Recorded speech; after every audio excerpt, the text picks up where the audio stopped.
So Black Cat. All right, so Black Cat for Walk me me. through it. Okay, so you know how my character, like my avatar on YouTube, has that cat mask? Yeah. Oh, so that came from Black Cat? That came from Black Cat. Oh my god, okay. So Yabuki Kento, who's the guy who made Black Cat, he has this thing in all of his manga. So he also illustrated Tullover as well. Yeah. And Jerry's favorite. I mean, it is fucking good. But he has this like kind of Easter egg thing in all of his manga, where in every chapter of his manga, he puts this like little white cat in at least one panel of every chapter of his manga, just as like a little hidden Easter egg. And it's that cat face that I use as my mask. So like originally, like fucking way back when on like Newgrounds and shit like that, that was just my logo. Oh. And then and then it adapted into my current avatar. But like, I don't know, Black Cat was like, it's weird. It's definitely heavy nostalgia factor, but I think this was the first time I ever read a manga and I was like, wow, like, manga artists are fucking talented. It was the first time where I was actually wowed by a piece of artwork. Do you want to explain what happens in it? I can try and explain, but I honestly can't remember anything. It's been a while. Yeah, it's been a while for me as well. Yeah. So like, you want to try and explain? He's not a black cat, No. but that's like his code name. Yeah. He's an assassin, right? an assassin. He's an assassin. Yeah. He's number 13. That's it. and his name is he Train. has two guns. Train Hartnett. Is it I two believe his guns? name was. Is that it? Yeah. Train Hartnett. Train Is it Hartnett. two guns? Two guns? Yeah, he has two guns. two pistols. Yeah. And he then shoots people. there's Sven and Eve, I believe, with the names. Sven and Eve. Yeah. Okay. I remember that this was the first, because when I just got into anime, this is the only thing I remember about it. This was the first show that I was like, yeah, you know what? Not every anime is above a 7. Fuck it. And this is the first show that I was like, I'm going to teach you a lesson. As an example to the other anime, Right, you're right. a 5. You know what I mean? Like, I gave it a lower score than I would have just to be like, yeah, you know what? I'm fair. Just to prove a point. I give out fair scores. Yeah. So I give it 5. I give it 5 because I didn't. I think I remember watching like a few episodes of Black Cat years ago, and it was just me. It was just that phase where you'd watch everything. Yeah. Yeah. And then I was like, cool, guy in a black coat. He looks kind of cool. Yeah. I'll watch a few episodes, and it was just like, wow, I am So what happens in it? Do you extremely remember? whelmed. So Black Cat is like, he kind of, so Train, obviously he starts off as this like assassin, but then he escapes from the organization that he's part of. And he basically, the entire manga, he gets chased by the organization members sounds right. to Right. come back to the organization because he Right. has like all the secrets or whatever. Yeah. And like, there's a dude in the organization, or I think who also left the organization, who is like, he's basically like the quintessential male yandere. Like, it's really, like, I remember the main bad guy is like, I don't know, I've never really heard of like a male yandere antagonist before in a manga, Yeah.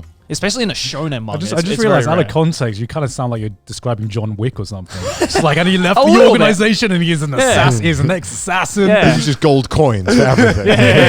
They killed his dog. They killed his black cat. How dare they? How dare they? No, he's on a mission to tear down the organization. But yeah, basically, and then like Sven is the guy who like has like he's like an explosives expert, and then Eve is this That's right, yeah. he's like this, she's like this test tube like experimental. This is when every single Go. manga had to have like a ragtag band of people who could Yeah, do but- yeah. special things Yeah. and have Yeah. comedy. Okay, with. so why is this in your 3x3? I'm so curious. It's in my 3x3 because it was one of the first manga series. Okay, so when I was growing up reading manga, I obviously Yeah. started off reading things like Doraemon and like, you know, the Koro Koro comic magazine, which is more aimed towards kids under the age of 10 years old, right? Then when I got to around 10, 11 years old, I was like, oh, you know what? Doraemon, Koro Koro stuff, it's a bit too young for me. I've got a big Yeah. peepee now. I'm a big boy now. I'm about to enter middle school, right? I want to read some of this middle school Gantz. manga. Yeah. Gantz. So I was like, you know, I want to read this like Shonen Jump thing that I keep hearing all my Japanese friends talk about, right? Yeah. So at the time, I borrowed one of my friend's Shonen Jump magazines. Yeah. And I think that particular magazine, Black Cat was on the cover of it. Oh, so Oh, naturally, okay. Because Black Cat had like, because like every month and every week on Shonen Jump, they have Change like the cover. Yeah, Yeah. they change the cover. You know, some chapters have like, you know, colored pages, and some of them are like have like center colors and stuff like that. And I think Black Cat had a front color chapter, and yeah, again, like, you know, you go from Doraemon to this. Right? Like, clearly, this is going to make you go, whoa, what the fuck is that? And so, yeah, and I think, like, honestly, I really enjoyed it. I mean, Yabuki Kentaro, I think, still makes some fucking godly character designs. I mean, you know, the reason why Toloveru is so fucking infamous is because, like, the character designs fucking cute. Like he knows how to draw really just aesthetic looking characters. And like, you know, Black Cat, I feel was definitely when he was still kind of in his like younger times where like he hadn't quite refined his art, but near the end of Black Cat, his art just got better and better and better and better. And like, I don't know. It's just like it's nothing like deep or anything or like profounding in any way. It's just a really solid shonen manga. Right. Okay. With like really just intricate, nice art Does stuff. it hold up today? You know what? I haven't read it in quite a while. Would you recommend it to someone to read now? It's hard. Yeah. It's really hard.